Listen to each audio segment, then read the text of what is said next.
Radhe Krishna digital channel પ્રસ્તુત કરે છે આવા અવનવા પ્રોગ્રામ સાંભળવા માટે અમારી ચેનલને સબસ્ક્રાઇબ કરજો।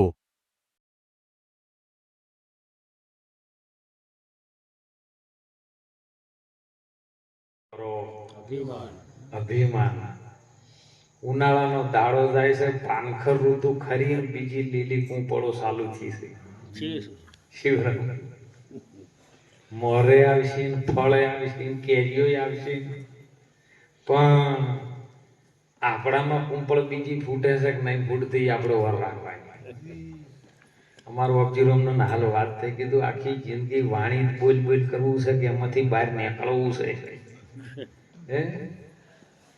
અને સાખી આપણે બધા બોલે કે સરસ્વતી માં સહાય કરજો। હવે તમે ગુરુના ચરણે ગયા હો ને હજી સહાય સરસ્વતી જોડે માંગતા હોય હે, તમે સદગુરુ આવો, સદગુરુ ધારણ કરો ને એટલે એની અંદર સરસ્વતી, બ્રહ્મા, વિષ્ણુ, મહેશ બધી ત્રિગુણી શક્તિઓ છે ને એ 33 કોટી દેવી દેવતાઓ તમારી સહાય માટે ઉભો જ છે, પણ ગુરુના વચનમાં વિશ્વાસ હોય તો। ગુરુ ધારણ કરો એટલે કોઈની જોડે તમારી સહાય જ ન હોય। ગુણપતિ, જ્ઞાન દેવન, સરસ્વતી, શુર દેવન બધું તમને આલેલું જ છે ને ખાલી પ્રગટ કરો। ગુરુની સેજમાં સેજ મિલાવો। અમારે દાલમસિંહ ઘણી વખત ભજન વાણીમાં બોલતા હું ને મારું પીયું સેજમાં પોઢ્યા ને નુગરા નિંદ્રા કરે છે નુગરા। જો ગુરુની સાથે જે સેજમાં પોઢી જાય, સેજ એટલે આમ એકદમ નજીક થઈ જાય, સહેજ એટલે નજીક। જેમ દીવો જલન થતો હોય, પ્રકાશ આપતો હોય ને અને પછી બીજો દીવો અડાડે ને એટલે એને સહેજ કહેવાય। દિવેટને આપણે સહેજ કહી શકાય, પણ આમ અડાડે એટલે ફટ તેની દીવાની અંદર અજવાળું થાય, પેલા દીવામાંથી ઘટે નહીં, દીવામાં એટલું ને એટલું અજવાળું થાય। એમ ગુરુ મહારાજ જ્યારે ધારણ કરો ને એટલે કશું સહાય કોઈના જોડે માગવાની ના હોય, તમારી વર રાખે રહ્યો। અને એવું અલગ ધણી એ પરમાત્મા શિવ તત્વ જેને આપણે કહીએ છીએ, અનાદિ કાળથી આ એ શિવ તત્વ આપણી અંદર આવ્યું છે હતું જેમ છે એમનું, એની અંદર કોઈ પ્રલયમાન નથી થાય એવું સ્થિત વસ્તુ એ આપણી અંદર આ પાંચ ભૂતોના શરીરમાં મનુષ્ય અવતારમાં જ આરું પ્રાપ્ત થઈ શકે એવું છે। હાલમાં 3-4 પુત્રોમાં આવતો હતો ને પણ કોઈ બેહવા નતું દેતું, બોલો એને શિવરમે હાલ ભજનમાં બોલ્યું ને કે બળદિયા થઈ જાહો અને અવતરવું પડશે ને એ દાડો હોળ હાંકવો પડશે, ધરતી ખેડવી પડશે અને પાછો ખેડૂત મારશે પરવણાના માર। મનુષ્ય જેવા ટોણા તમને વાલીડા ફરી ફરીને બધું મળે। અત્યારે તમારે સુખ જોતું હોય ને તો તમે રૂપિયા ખર્ચો એટલું સુખ છે, બધા કે સુખ નહીં સુખ નહીં, અને સુખ પાછળ દુનિયા દોડે છે। સુખ તમારી પાસે પૈસા હોય ને તો તમારે સુખ હાલ મળી રહે પણ આનંદ વસ્તુ ન મળે। સુખ તો તમે 500 રૂપિયા આલો સ્પેશિયલ રૂમ આવે, 1000 રૂપિયા આલો થોડી એસી ચાલુ કરીને આલો તો આરામથી હોઈ તો સુખ નથી, પણ તમે એ ગયા પછી તમને અંદરથી આનંદ ના આવે। આનંદ તો કોઈ સંત પાસે જો, કોઈ સદગુરુ પાસે જો ને તાણે તમારી ખબર પડે કે આનંદ ભીતરની ભૂમિકા છે। અને એટલે મહાપુરુષો પોકાર કરી કરીને સાહેબ અત્યાર સુધી પોકાર કરે છે, પહેલા એ કરતા હતા ને હજી પણ સમયમાં કરશી ને કરશી, પણ એ પોકાર આપણા સુધી આપણને સંભળાય છે કે નહીં સંભળાતો એનું આપણે જ ધ્યાન રાખવાનું છે। મનુષ્ય અવતાર મળ્યો છે, સુંદર વાત કરી મહારાજ સંતોએ કે કોટિક જન્મના ભૂમિથી મળ્યો મનુષ્ય અવતાર। તો ઘણા અમને કે બાપુ કોટિક જન્મના પૂનથી આ અવતાર મળ્યો તો આ મોણોનો અવતાર તો હવે મળ્યો છે તો પૂન ક્યારે કરી? હે મોણોનો અવતાર તો તલમસિંહ હવે આવ્યો તો પૂન ક્યાંથી કયા અવતારમાં તમે પ્રાપ્ત કર્યા? બીજા અવતારમાં થાય એવું નહીં। તો સંતોએ મહાપુરુષોએ શાસ્ત્ર વિધિ પ્રમાણે એવું કે છે કે આ અંદર શરીર ધારણ કરવા વાળો છે જીવ છે ને એની કોઈ વડલાના અંદર પણ જીવ છે ને, પણ એ વડલો બન્યો, ઘટાદાર વૃક્ષ બન્યો ને એના છોયડાના છે પંખીએ કિલોલ કર્યો, ઘણાએ વિહામો ગાધો અને એને ઢાઢક થઈને એટલે એનું પુણ્ય એમાં પ્રાપ્ત થયું।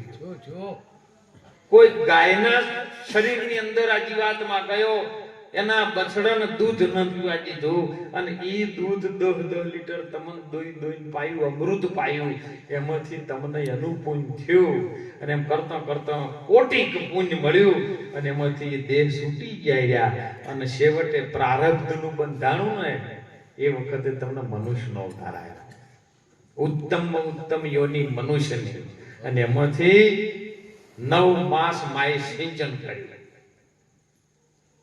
સિંચન કર્યા પછી 9 માસ પૂરા થયા ને એટલે પરમાત્માને પ્રાર્થના કરી, કારણ કે જ્યારે જ્યારે બાળક ગતિ પામે ને 9 માસ થાય ને એટલે પછી ધીરે ધીરે અંદર માના ગર્ભની અંદર બાળક ફરતું હોય.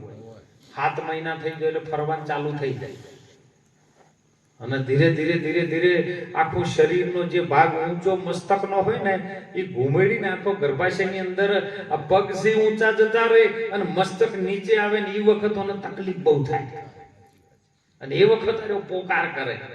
માની નાળથી જે નાળનો છેડો જોડેલો હતો એ શ્વાસની અંદર આ પોકાર કરે, એ હોભળવા વાળો એ, બોલવા વાળો એ અને નિર્ણય કરવા વાળો એ સાક્ષી સ્વરૂપ. અને એ વખત ભગવાનને પ્રાર્થના કરી મને ઓયથી છોડ, તારું ભજન કર્યું બીજું કોઈ કર્યું અને પરમાત્માને એમ થયું લાય છોડું, પણ વળી વિચારે ને એવું આવ્યો કદાચ તો છોડું, પણ આયો પાછો ભૂલી જાય તો ગર્ભવાસમાં ભક્તિ કબૂલી, બાર આવીને ગયો ભૂલી, 84 નું વ્યાજ વધી ગયું દેવા ગયો. એટલે ભગવાનને એમ થયું કાર્યો મારો બનાયેલો, મારા અંશમાંથી નીકળેલો છે, હે આદિનારાયણને ઈચ્છા થઈ સાહેબ એને પ્રગટ કર્યું છે. એનું રૂપ જેવું હતું એને જોવા માટે એની પ્રગટ કર્યું, પણ ભગવાનને એમ થયું ભગવાન છોડી મેલું, પણ મારો બધો ભૂલી જાય તો. એટલે બાજુમાં 2 જણા જમીન ત્યાં ગાલે કે છોડો અમે અરે જો હમો નીરે ને તો અમે ઉભા છે ખાલી કરી દે. ઈ જમ બે જમના દૂતોએ બોલ કર્યો કે આર્યો જો હમો નિરંત અમે નક્કી હોય પાછો લાવશે ને. અને પછી ભગવાને છોડ્યો છે અને જેવો શેડો કપણો ને એટલે ઈ નાળની ગોઠમાં રહી ગઈ. ઈ ગોઠ છોડવા માટે સંતો કહે છે અંતરમાં ઓટી પડી છે, ઓટી છોડીને આવો મેદાનમાં જોણો તમે જીવની જાત, બીજી કોઈ જાતિ નહીં, કોઈ પટેલ નહીં, કોઈ ઠાકોર નહીં, કોઈ ભરવાડ નહીં, કોઈ રબારી નહીં, કોઈ મુસલમાન નહીં. હું તો એમ કહું છું કે બોલી રહ્યો છે હિન્દુ છે મુસલમાન છે, હે શરીરથી તમે હિન્દુ મુસલમાન કરી શકો પણ આ બોલવા વાળો નથી હિન્દુ મુસલમાન. સંતો આ તરફ લઈ ગયો સાહેબ. હા હોમે પાત્ર બની જાય ને આવશ્યકતા થઈ જાય ને તો પછી ઈર્યું તમારે જરૂરી છે, પણ બોલવા વાળો હિન્દુ મુસલમાનમાં આવતો ઈ મહાપુરુષો સંતો જ્યારે છેડાની વાત કરી, ગંગા સતી કીધું કે આ ઓટી પડી છે અંતરમાં અને ઓટી છૂટ્યા વગર ઉભરો નહીં આવે. ઓટી છે ને પડી મારાની અને તારાની, હું છું અને તું છું. પણ કબીર સાહેબોની અંદર ના પાડે કે હું હોય તો હરી નહીં અને હરી હોય તો હું નહીં. પ્રેમ કી ગલી હે સોકડી જો દો સમાયેગા નહીં.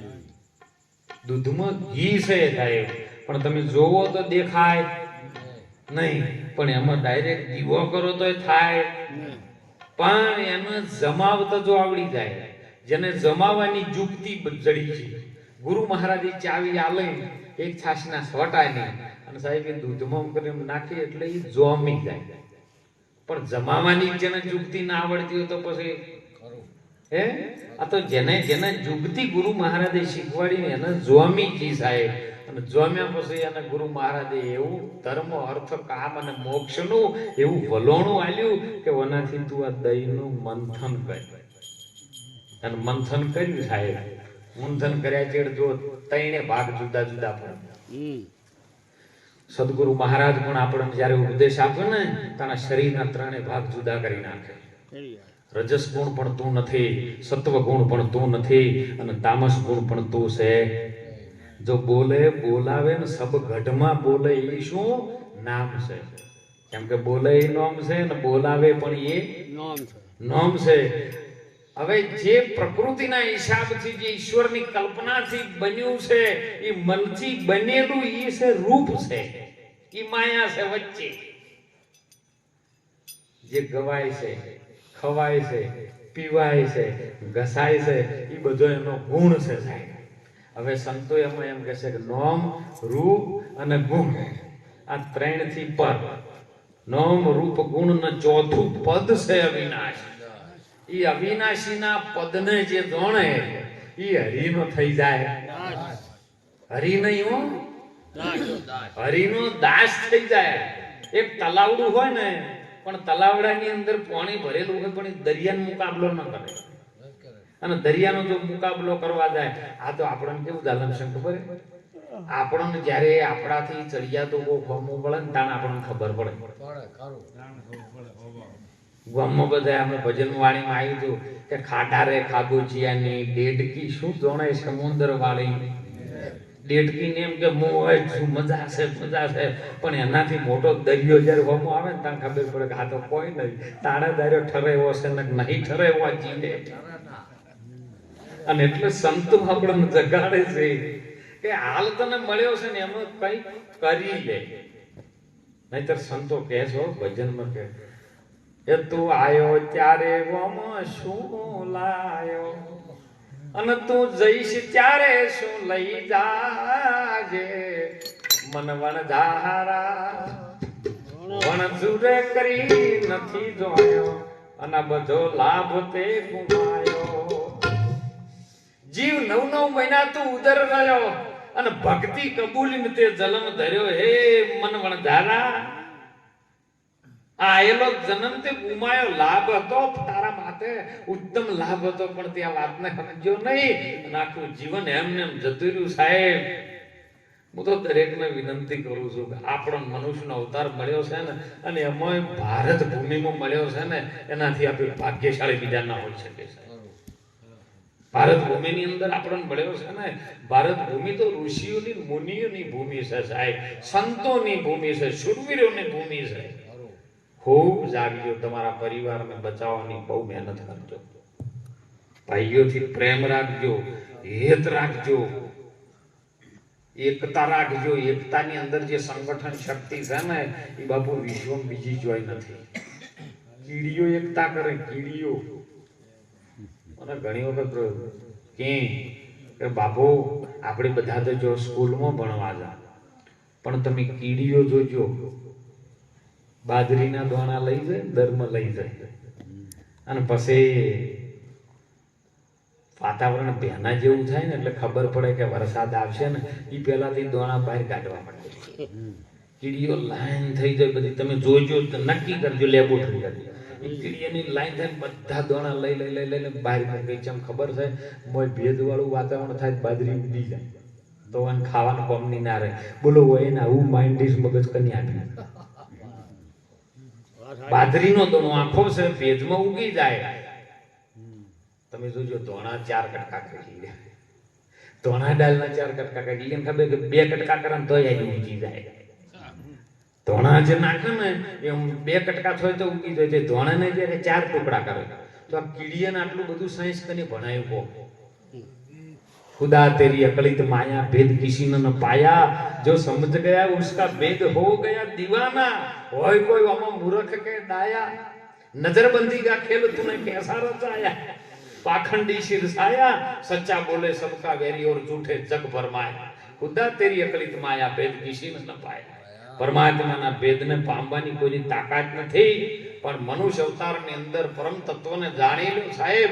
એ સંત સદગુરુ કરી શકે છે કે ભગવાન તારા જેવો જ છે, બીજો કોઈ છે એવો ભગવાન કે તારી અંદર દયા ઉત્પન્ન થાય ને તો સમજો કે દયા એ જ ધર્મનું મૂળ છે.